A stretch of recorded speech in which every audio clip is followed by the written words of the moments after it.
Good evening. This is a current affairs session for July 30. So let us have a look at the articles. So the very first article, it's from the GS2 perspective, international relations. Tight rope from Moscow to Tokyo. Delhi joins Quad on Ukraine war. Okay. So recently, our Prime Minister visited Russia and had a meeting with Russian President Vladimir Putin. He also visited Austria, had a meeting with Austrian Chancellor. And now our Foreign Minister, Jaishankar, he joined the Quad grouping. So Quad, it's a group of 4 countries, India, USA, Japan, and Australia. So currently, the external affairs ministers of these 4 countries, of this Quad grouping, had a meeting. And in this particular meeting, a statement was released. So the statement expressed deepest concern over war raging in Ukraine. So all the 4 countries, they have expressed their concern with respect to Russia-Ukraine war. And all the 4 countries, they have talked about respect for sovereignty. Sovereignty, that is your independence. So the Quad grouping has talked about the sovereignty and talked about territorial integrity. So definitely a clear-cut message it's being given to Russia with respect to its invasion of Ukraine and breaching the sovereignty, independence, and territorial integrity of Ukraine. Okay, so what are the key takeaways? Okay, so External Affairs Minister Jaishankar, he had a meeting with his counterpart, US Secretary, Japanese Foreign Minister, and Australian Minister, and all 4 of them, they have talked about free and open Indo-Pacific. Okay, so free and open Indo-Pacific. So what is the meaning of this free and open Indo-Pacific? Basically, no country dominates other in the Pacific area.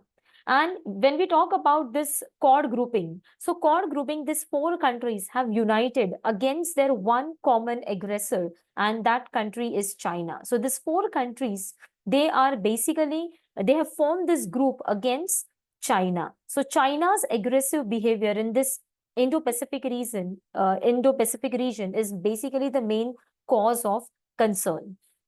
Now, these Quad foreign ministers, they said that they are looking forward towards hosting the next meeting of Quad leaders in India.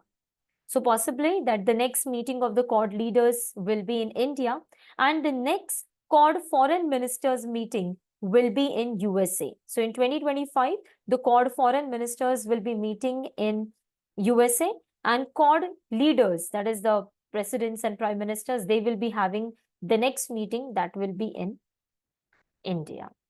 Now, what are the other important key takeaways? So, if you look at Quad grouping, there are definitely divergences, difference in opinion between India and the remaining countries. Especially this difference is with respect to Russia's invasion of Ukraine.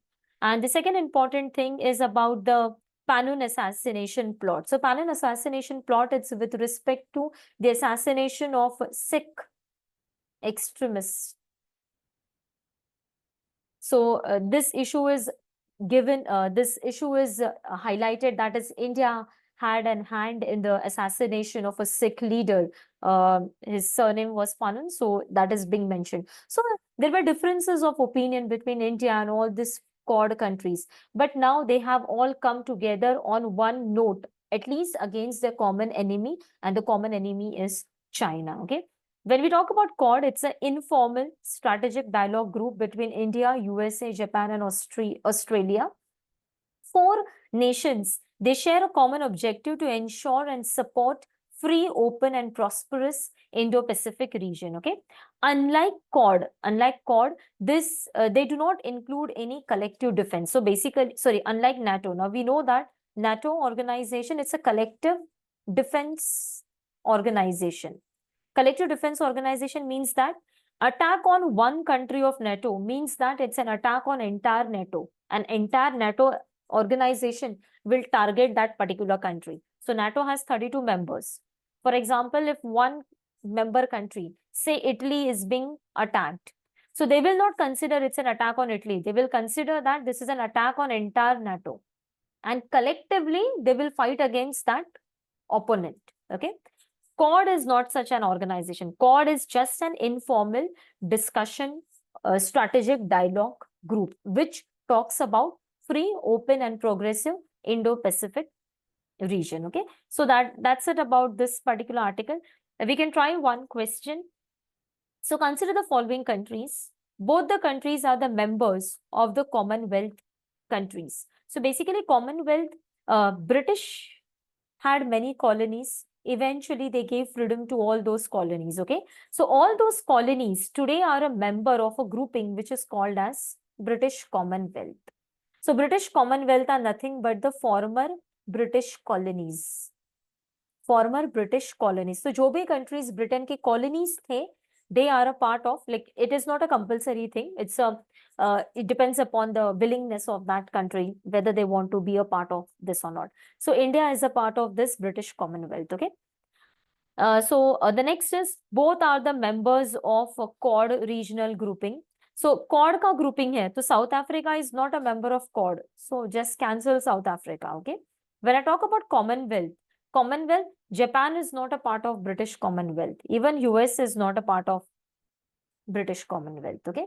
Both the countries are the members of Supply Chain Resilience Initiative. So yes, this one initiative, Supply Chain Resilience, and India and Australia are a part of it. So answer is D. Okay. So both the countries are the members of Commonwealth. So yes, Australia, New Zealand, both of them were the former British colonies, and today they are the part of British Commonwealth. Both are the members of CORD grouping. Yes. And both are the members of Supply Chain Resilience Initiative. So answer is D. Let's come towards the next article.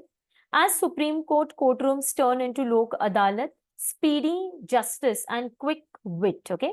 So basically, it's an article from the polity perspective, GS2 polity perspective, marking its. So what is the ongoing story? So yeah, GS2 Constitution and Polity, marking its 75th year, Supreme Court kicked off a week-long, first of its kind, Lok Adalat mega settlement drive.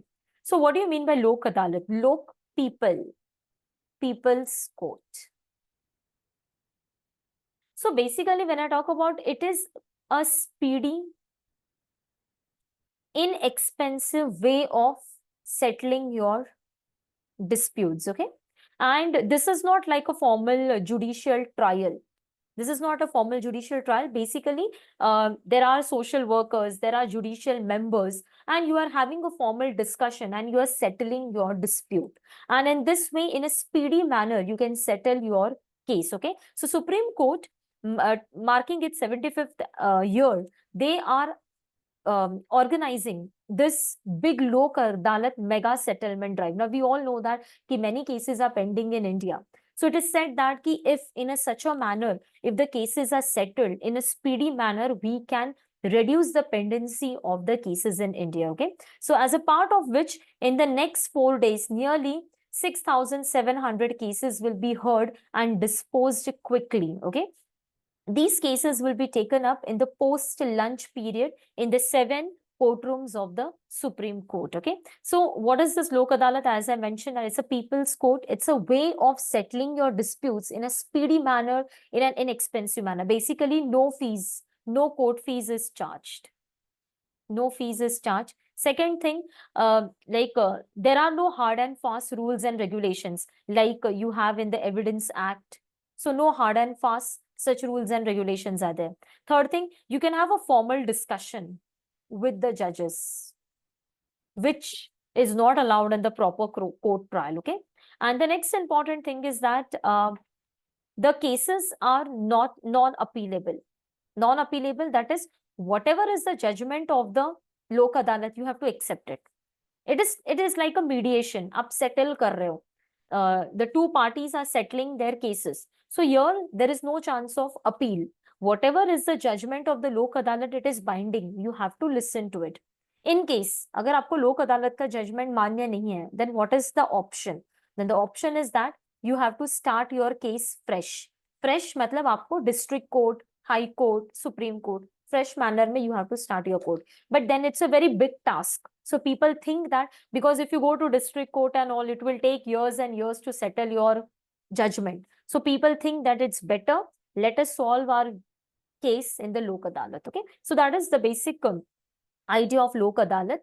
And what are the key takeaways? Okay, so in a reply to Lok Sabha, Union Law Minister Arjun Meghwal, he said that nearly 80,000 cases are pending in Supreme Court, and these are 35% more than they were in 2019. So in 2019 we had around 60,000 cases pending, and now we have around 80,000 cases pending. This is an important data which can be mentioned in the mains answers. Okay, so when I talk about Lok Adalat, these are alternative dispute redressal mechanism, alternative way to settle your dispute where the aim is to settle or compromise amicably. तो आप compromise कर रहे हो, settlement कर रहे हो, okay? And the things happen in a very swift manner.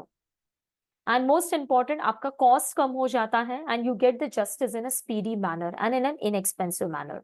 And these are the legal things. These are the statutory bodies under Legal Services Authorities Act 1987. So these are statutory, they are formed by a law, okay? And the most important thing, decision is binding and cannot be appealed, okay? And so according to the study done by PRS Legislative Research, the pendency across all the courts of India grew by 2.8% annually between 2010 and 2020, okay? So this is an important, the cases are pending in Indian judiciary. Data available indicates that more than 4.1 crore cases are pending in district and taluka courts. So Supreme Court में तो 80K है ही.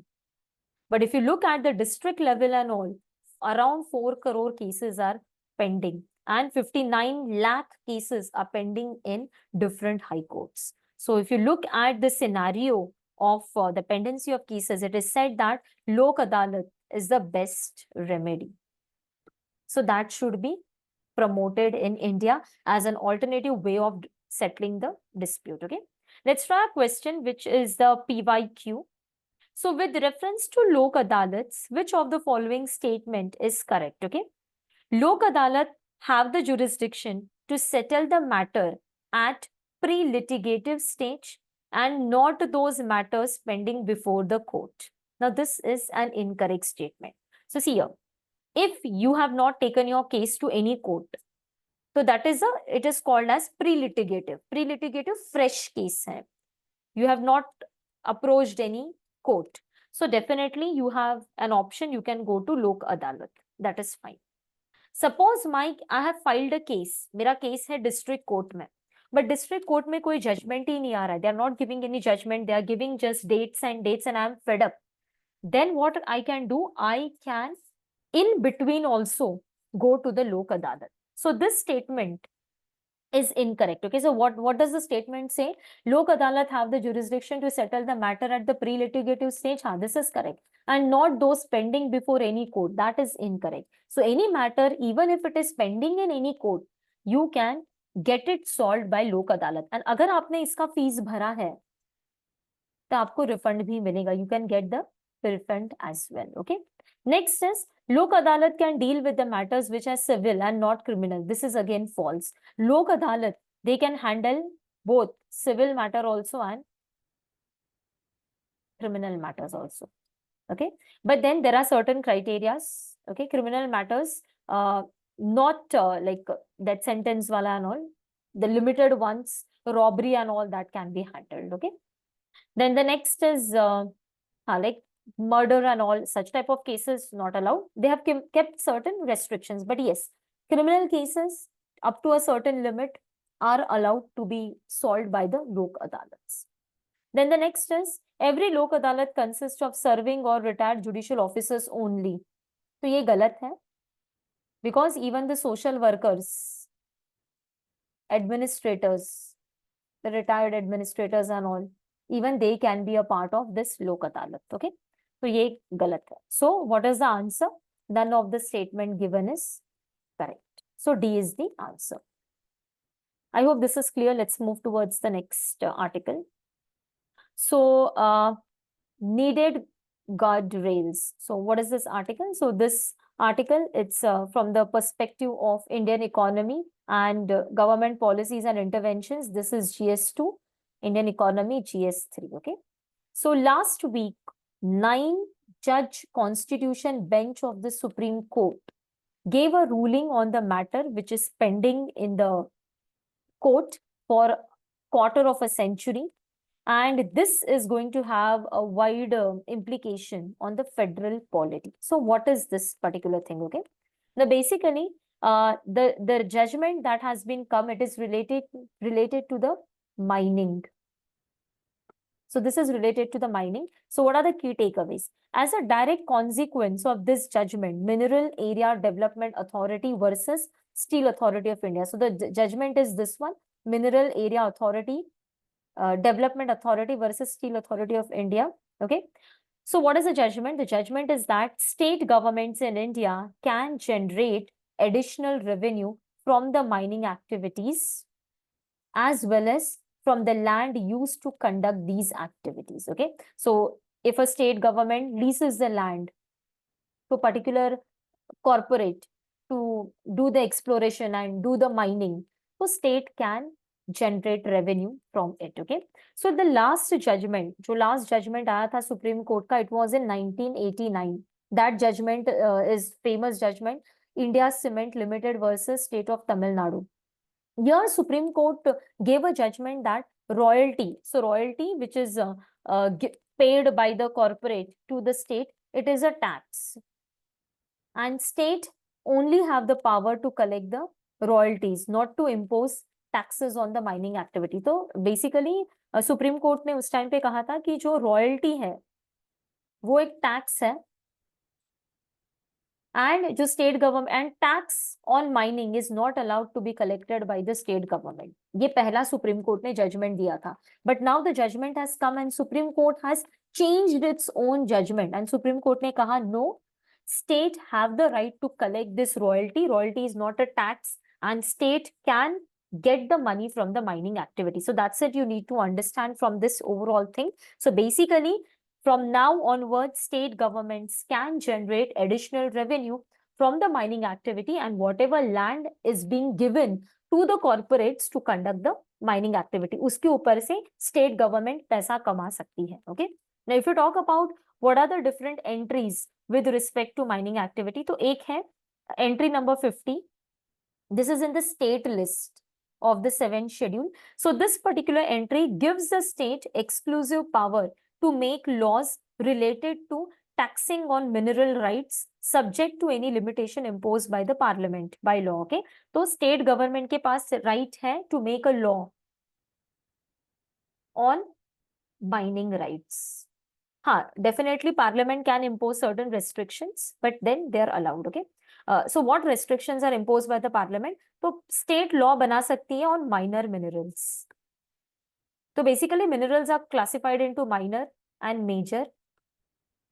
तो minor के जो अधिकार है, minor minerals, whatever rights are there of the minor minerals, they are given to the state government. State government can make laws on minor minerals. Okay. Major minerals जो है, जो important है, strategically important है, वो minerals they are under central government. तो union parliament उनके ऊपर law बनाता है.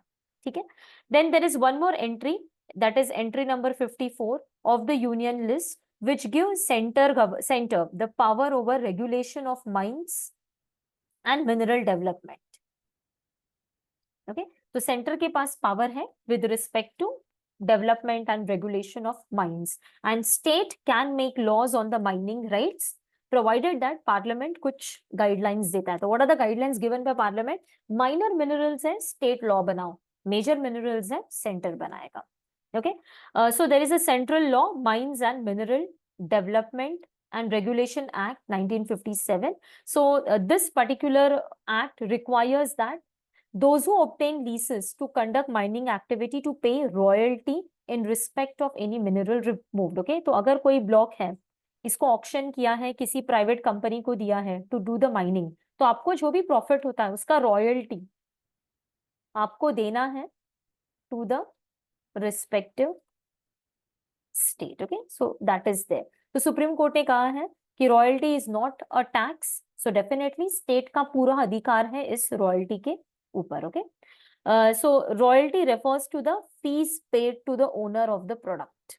in exchange for the right to use that product. Like for example, अगर कोई म्यूजिक है, कोई सॉन्ग है, ये किसी एक्स ने क्रिएट किया है, कोई मूवी बनाना चाहता है कोई डायरेक्टर, एंड उसे ये सॉन्ग पसंद आया, उसे ये सॉन्ग अपने मूवी में यूज करना है, तो ये ओरिजिनल किसी एक्स का सॉन्ग है ना, तो ये जो डायरेक्टर है, that director will pay royalty to this x कि I am using your song.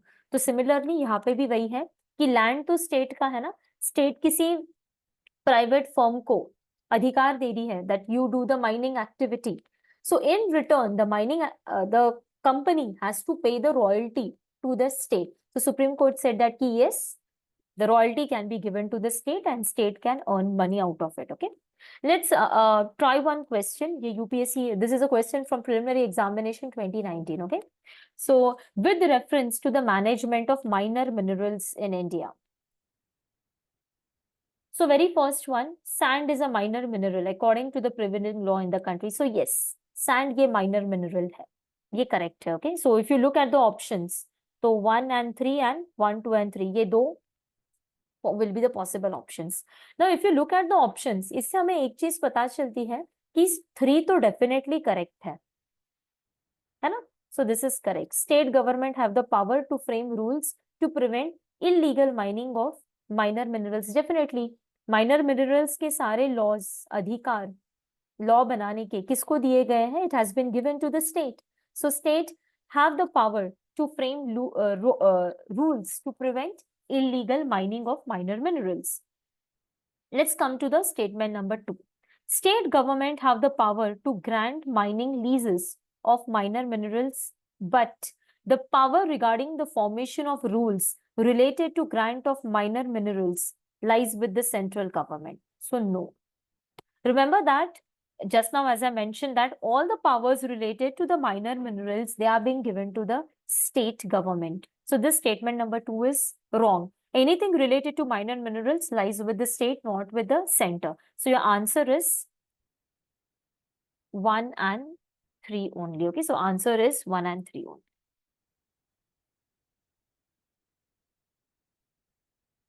Okay, so let's come towards the next question. Yeah. At a standstill, So basically, this is an important article from GS1, 2, 3 perspective. GS1, geological phenomena, then GS2, government policies, and GS3 from the environment perspective.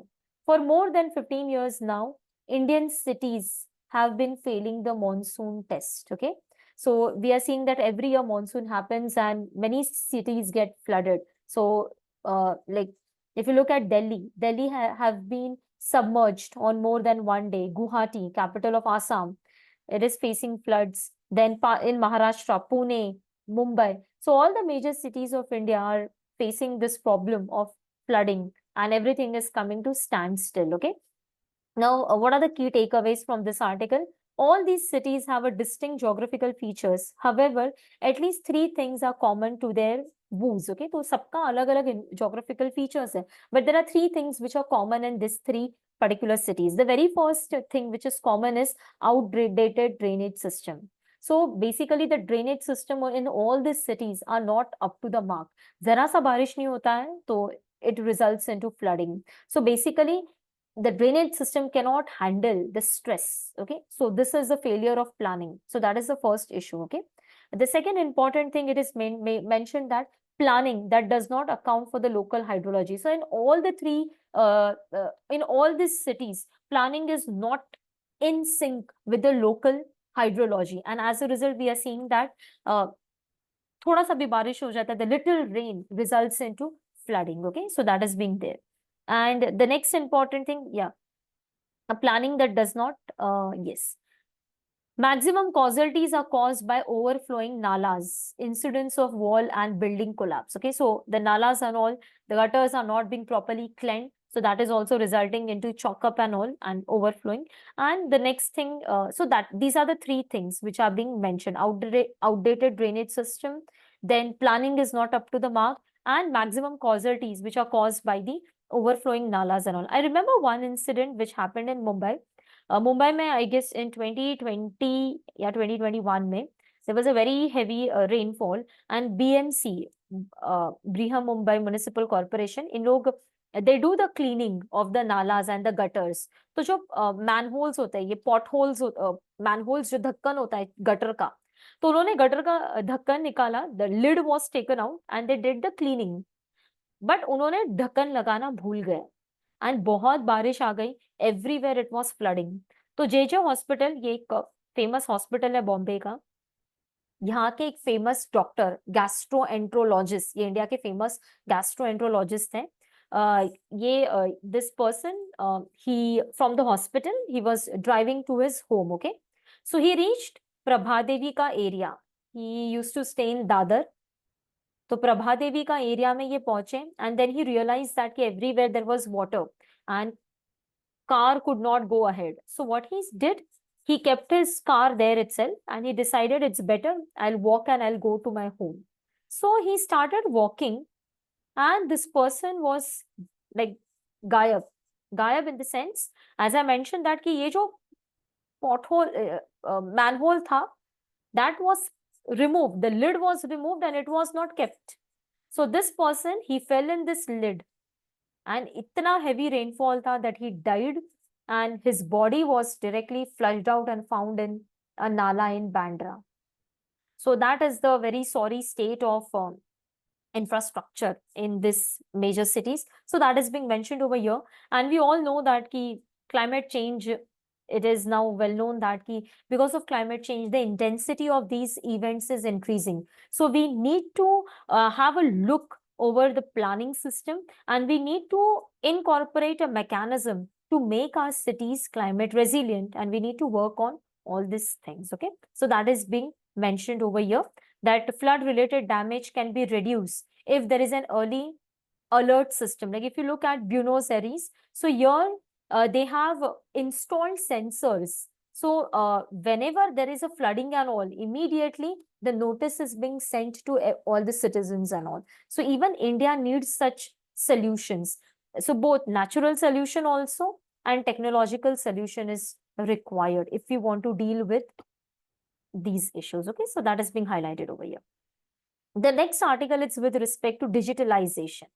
So digitalization can expose consumers to impulsive spending and data breaches. So I'll give the gist of this article. So RBI is talking about what are the impacts of digitalization, okay. If you are doing too much of digitalization, digital payments basically, so we all use GPay, we all use other alternatives of digital payment, phone pay hai, Paytm hai, okay. Now iska impact is what? Too much consumer spending. Now how much too much consumer spending is happening? I'll give an example. Earlier digital payment was not there. Earlier what was there? Cash payment was there, right? And आपको cash निकालने, you had to go to ATM or you had to go to bank. अब ATM भी distance पे होते थे, ऐसा नहीं है कि घर के बाजू में एटीएम है, that was not the scene.